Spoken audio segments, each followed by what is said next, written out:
Hello friends, welcome to Sophie my style. இன்றைக்கி நம்ம பாவக்காவை வச்சு வத்தல் எப்படி பண்ணலான்றதை உங்களுக்கு நான் சொல்லித்தரேன். பாவக்காய்னாலுமே பொதுவாக யாருக்குமே கொஞ்சம் பிடிக்காத ஒரு விஷயந்தான். ஆனால் இந்த மாதிரி வத்தல் பண்ணி நீங்கள் பொரித்து சாப்பிடும்போது எல்லாருக்குமே ரொம்ப பிடிக்கும். இப்போ இதை நம்ம எப்படி செய்யலான்றதை நான் உங்களுக்கு சொல்லித்தரேன். நல்லா பாவக்காவை ஃபஸ்ட்டே கழுவி நல்லா சுத்தம் பண்ணி எடுத்துக்கிடணும். அப்படி இல்லைன்னாலும் ஒன்றும் பிரச்சனை இல்லை, கட் பண்ணிவிட்டு சுத்தம் பண்ணிக்கலாம். ஆனால் நான் இப்போ கட் பண்ணிவிட்டு தான் நான் சுத்தம் பண்ண போகிறேன். இப்படி பாவக்காவை ரவுண்ட் ஷேப்பில் வெட்டிக்கங்க. நம்ம வெட்டி எடுக்கும்போது சில விதைகள் ரெட் கலரில் இருக்கும். அது ரொம்ப முத்துனதுன்னு அர்த்தம். அது பூரா நம்ம வெளியில் எடுத்துடலாம். வெளியில் எடுத்துகிட்டு நம்ம ரவுண்டாக இந்த மாதிரி ரவுண்டாக எடுத்துக்கோங்க.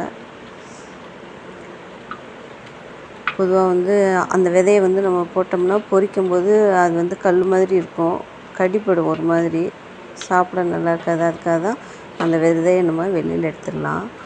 இப்படி மேலே உள்ள காம்பையும் பின்னாடி இருக்க காம்பையும் நம்ம கட் பண்ணி போட்டு இந்த மாதிரி இருக்க விதையெல்லாம் நம்ம எடுத்து யூஸ் பண்ணிக்கலாம். நல்லா தான் இருக்கும். நம்ம எல்லாத்தையுமே இந்த மாதிரி ரவுண்ட் ஷேப்பில் வெட்டி எடுத்துக்கிட்டு நம்ம நிறையா பாவக்காய் போட்டால் தான் கொஞ்சமாச்சும் வத்தல் கிடைக்கும். இந்த மாதிரி விதையெல்லாம் இருக்கிற பிஞ்சு விதையெல்லாம் நம்ம போட்டோம்னா பொரித்து சாப்பிடும்போது நல்லாயிருக்கும். இப்போ இதை நான் ஃபஸ்ட்டே க்ளீன் பண்ணலை. அதனால் இப்போ ரெண்டாவதாக வெட்டிட்டு இந்த ஒரு தண்ணி அலசி நம்ம எடுத்துக்கிட்டோம்னா ரொம்ப நல்லாயிருக்கும். நல்லா சுத்தமாக க்ளீன் பண்ணிக்கோங்க. இதை நம்ம ஒரு வேறு பாத்திரத்தில் எடுத்து வச்சுட்டு இப்போ இதுக்கு தேவையான மசாலாலாம் நம்ம சேர்ப்போம். 2 ஸ்பூன் மிளகாத்தூள் எடுத்துருக்கிறேன். அதே மாதிரி உப்பும் கொஞ்சம் 2 ஸ்பூன்கிட்ட நான் 1.5 ஸ்பூனுக்கு மேலே எடுத்துருக்கிறேன். நான் கறி மசாலாத்தூள் ஒரு 1/4 ஸ்பூன் எடுத்துருக்கிறேன். தயிர் நம்ம எவ்வளோ தேவையோ அவ்வளோக்கு எடுத்துக்கலாம். தயிர் போட்டால் ரொம்ப சேர்த்துக்கிட்டால் நல்லா தான் இருக்கும். வத்தலை வரும்போது நமக்கு ஒரு புளிப்பு தன்மையோடு நல்லாயிருக்கும். அதுமாதிரி உப்பும் கொஞ்சம் தூக்கலாக போட்டிங்கன்னா வத்தலுக்கு நல்லாயிருக்கும். அதான் ரொம்பவும் போட்டுறாதீங்க, அப்புறம் வத்தல் சாப்பிட முடியாது. நமக்கே தெரியும், ஒரு மீடியமாக கொஞ்சம் மற்ற பொருளுக்கு நம்ம உப்பு சேர்க்குறத விட கொஞ்சம் ஜாஸ்தியாக சேர்த்தா நல்லாயிருக்கும். இது எல்லாத்தையுமே நம்ம ஒரு கரண்டியால் வச்சு நம்ம இப்படி கிளறிட்டு, நமக்கு அப்படி கிளற முடியலைன்னா இந்த மாதிரி குலுக்கி எடுத்தாலுமே எல்லா பக்கட்டும் ஒன்று சேர்ந்துடும்.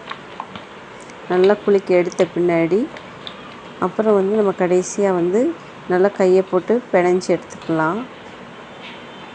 நம்ம கையில் நல்லா விரவுனா தான் அந்த அரைப்பெல்லாம் பாவக்காய் எல்லா சைடும் சேரும். ஏன்னா பாவக்காய் கொஞ்சம் திண்டு திண்டாக இருக்கிறதுனால நம்ம கை போட்டு விரவுனோம்னா இந்த அரைப்பெல்லாம் எல்லா பக்கட்டுமே நல்லா கலவையாயிரும். இப்போ இதை அப்படியே ஒரு 5 நிமிஷம் வச்சுட்டு நம்ம வெயிலில் காய வச்சிடலாம். இந்த மாதிரி ஒரு அகலமான ஒரு பாத்திரத்தில் நீங்கள் காய வைக்கணும். இந்த மாதிரி ஒரு தட்டில் நான் எல்லாத்தையும் போட்டு இந்த தட்டில் ஃபுல்லாக 4 தட்டு ஃபுல்லாக எனக்கு வந்திருக்குது. இதை அப்படியே நான் வெயிலில் காய வைக்கிறேன். நம்ம நல்லா மொட்டை மாடியில் காய வச்சோம்னா நல்லா காஞ்சிரும். இதை தொடர்ந்து ஒரு 3 நாளைக்கு நல்ல வெயிலில் காய வைங்க. 4வது நாளும் காய வச்சுட்டு நம்ம அப்புறம் எடுத்துக்கலாம். இந்த மாதிரி நல்ல வெயிலில் போய் நான் இதை காய வச்சுருக்கிறேன். இதே இது 4 நாள் கழித்து இந்த மாதிரி ஆயிருங்க. எவ்வளோ பாவக்காய் நான் அந்த தட்டு ஃபுல்லாக போட்டேன், இவ்வளோ தான் வந்திருக்குது.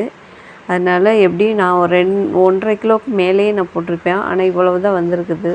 இப்போ பாவக்காய் வத்த நமக்கு ரெடி ஆயிடுச்சு. இந்த வீடியோ உங்களுக்கு பிடிச்சிருந்துச்சின்னா மறக்காமல் லைக் பண்ணுங்கள், ஷேர் பண்ணுங்கள்.